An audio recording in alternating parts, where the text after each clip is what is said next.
咁今日咧，我哋就嚟到 TVB 嘅錄音室。其實咧，我本身咧都對錄音有啲興趣嘅，但係咧錄音員即係錄音室呢樣嘢，其實對我嚟講係好神秘咁樣，可能對各位觀眾嚟講都係啦。咁因為你好似永遠都唔知道啲錄音員喺邊度做嘢咁，我哋就嚟參觀一下 TVB 嘅錄音室。咁頭先咧 JB 就為大家介紹咗呢一邊啦，就係耳音區域咁樣。咁佢就示範咗一啲恐怖聲效或者揾咗一啲物品咁樣，我都想試下嘅一陣間。但我更加有興趣咧喺呢邊，就係錄人聲嘅平時。咁咧就事不宜遲，我而家就快啲坐喺度試下嗰種滋味先。咁我就想試下喺度咧咪嘴，就唱一段仔嘅港產恐怖片嘅主題曲。咁咧就睇下大家咧會唔會認得究竟係邊一首歌啦。明月透光，冤鬼風裏蕩，夜更深無更寒。遊魂踏遍幽靜路上，尋找替身。任風吹冷月光，他的眼光，他的眼光，好似星星發光。睇見睇見睇見睇見心慌慌，他的眼光，他的眼光，好似星星發光。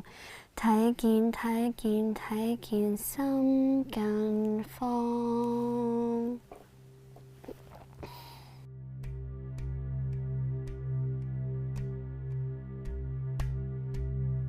咁其實我自己覺得咧最恐怖咧係人嘅腳步聲。咁唔知大家發唔發現咧？呢一笪地方係唔係地氈嚟嘅，而係水泥嚟㗎啦。咁就係 for 平時啲擬聲員喺度幫手製造一啲腳步聲。咁就係咁樣。咁咧我自己咧就覺得咧高踭鞋聲係最恐怖嘅。咁我諗呢度可能都會揾到一啲鞋去俾我試下。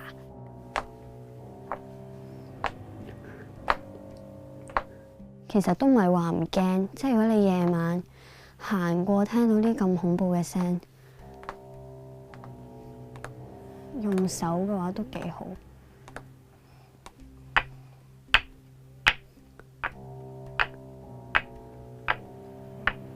都恐怖。但如果要我評級嘅話咧，我會覺得高踭鞋好似恐怖啲，因為日常啲嘅，即係你比較會聽到，即係你好少可會聽到木屐嘅聲啊嘛，即係相比起高踭鞋，同埋夜媽媽聽到啲 clock clock 咁樣都會有啲好驚。有高踭鞋聲就一定會有一樣嘢嘅，通常恐怖片就係敲門聲。咁而家好好啦，我哋有3道門俾我哋試啦。究竟邊一個最恐怖咧？唔知大家屋企係咩門咧？好啦，呢一個係木門，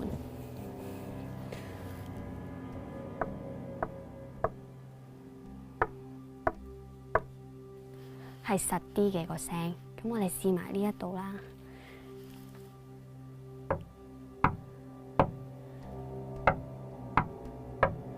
如果係夜晚嘅話，我會揀呢一個。即係因為佢拍門唔會咁噶嘛，可能係咁就好驚啦。我諗呢道門其實好似會係村屋啊呢啲地方咧先會有嘅，因為佢比較古舊啊。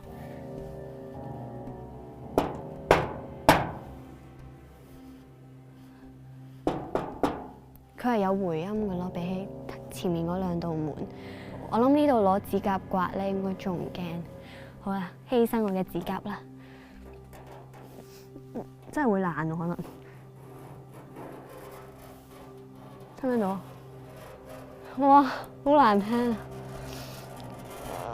有啲似咧黑板咧，黑板嗰啲，即係夾硬咧攞隻手指甲畫個。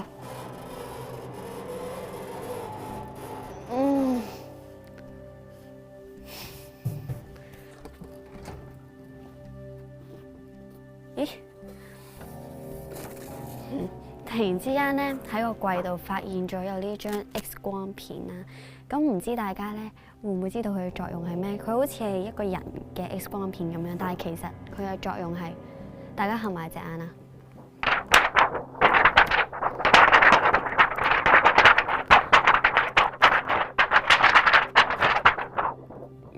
如果你擘大一隻眼咧，你就會認唔到，即係你只會覺得係 X 光片喺度係咁喐嚟喐去啦。但係你一合埋隻眼，其實會有啲似咧喺月黑風高嘅夜晚咧，好大風嘅聲啦，或者吹冧晒啲嘢嗰啲聲。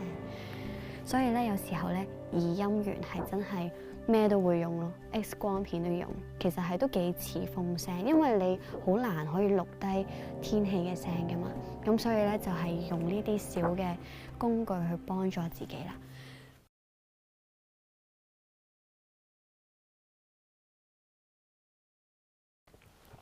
咁頭先咧就帶大家行勻咗轉錄音室，咁就了解咗更加多關於配音員同埋擬音師嘅日常。咁其實我自己覺得啦，對錄音室嘅感覺咧，就係佢係我喺 TVB 去過其中一個最凍嘅地方。咁可能係因為咧呢一度長期都不見天日啦，咁你冇陽光照到入嚟，大家可以睇到啦。呢一間錄音室咧係冇窗嘅，呢度嘅天花板啦同埋牆咧都係用咗好厚重嘅材料咧去造成嘅，咁所以就而家我都係好凍嘅，隻手超凍啦，跟住再加埋有少少起雞皮嘅，係啦。咁或者係因為種種嘅原因啦，其實係令到啲靈體其實係特別中意喺呢度逗留，又或者係更加令到呢個地方更加有吸引力。咁頭先咧我就問咗 Jessica 同埋嘉晴啦，咁佢哋就同我講咧，呢一度咧係有3個靈體聚集咗喺呢一度嘅，咁就係一男一女，再加一個小朋友。咁今日咧我就會嘗試玩呢一個西方嘅靈應盤啦，咁就係咁樣嘅個樣，咁就嘗試可唔可以同佢哋交流一下。但係咧，我覺得好神奇嘅地方咧係咁。東方咧就有銀仙啊、筆仙呢一類嘅靈體交流嘅方法啦。咁而西方有個叫做西洋靈應盤，咁其實玩嘅方法咧都係大同小異，即係都係有個工具仔呢個指示板咁樣，跟住如果係銀仙就係一個銀仔咁樣啦，咁就係都係咁樣問佢哋嘢，然之後睇下佢哋會唔會俾到答案。咁好似都有啲相似嘅地方，即係東方同西方，即係好似咁啱得咁巧咁樣。可能其實呢一啲用具啦，係真係有個中嘅玄機，係可以同到靈體溝通嘅。靈體，如果你哋喺度嘅話，會唔會可以參與呢個遊戲啊？如果你哋肯同我溝通嘅話，會唔會可以將個指示板移去 Yes？想問下呢一度有幾多個靈體啊？5個。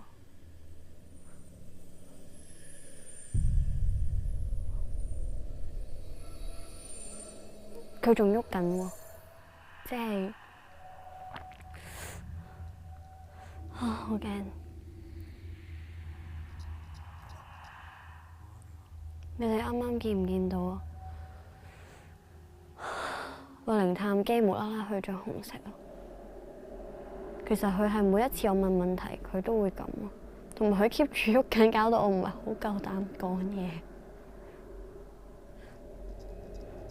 哇！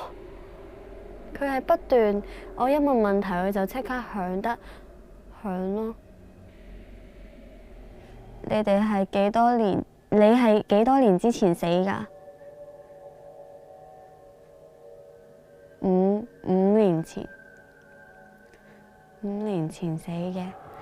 大家都知啦，即係我每問一個問題，跟住就即刻個靈探機有反應。即係今次係會特別 feel 到嗰種接觸係比較多，同埋即係好誇張咯。即係我驚到我真係唔夠膽講嘢。即係我除咗發問啦，即係可能導演叫我問一句，我問一句，因為真係太驚啦。即係我一問個靈探機又即刻響到變咗做紅色燈，再加埋咧嗰個指示板係咁喐啦，即係我完全分身不下，即係真係好恐怖咯。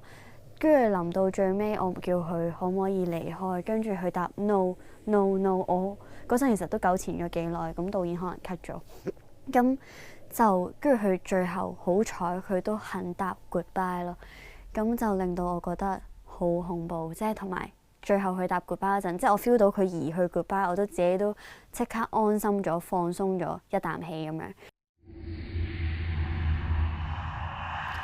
咁今日就叫做喺配音室入邊，真係試下自己玩下嗰啲配音咁樣嘅嘢啦。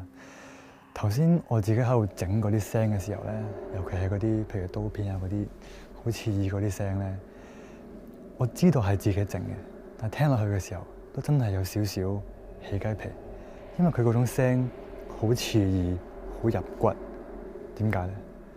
因為嗰間房真係好寧靜。我諗呢個可能係全 TVB 最寧靜嘅地方啦，但係佢嗰種絕對嘅寧靜咧，係唔係好平靜嘅，而係好嘈嘅，係一種好刺耳嘅嗡嗡聲嗰種咧，係靜到如果你自己一個人，可能會連你自己心跳聲、呼吸聲，甚至係連你血液流動嘅聲音，都會感受到，都會聽到，所以自己一個人喺入邊耐咗。啱啱我都有少少好心寒嘅感覺。我諗同事喺呢度做到好夜嘅時候咧，仲要真係自己一個人留喺呢個地方，所以佢哋有咁多咁奇怪嘅經歷咧，其實都真係不足為奇。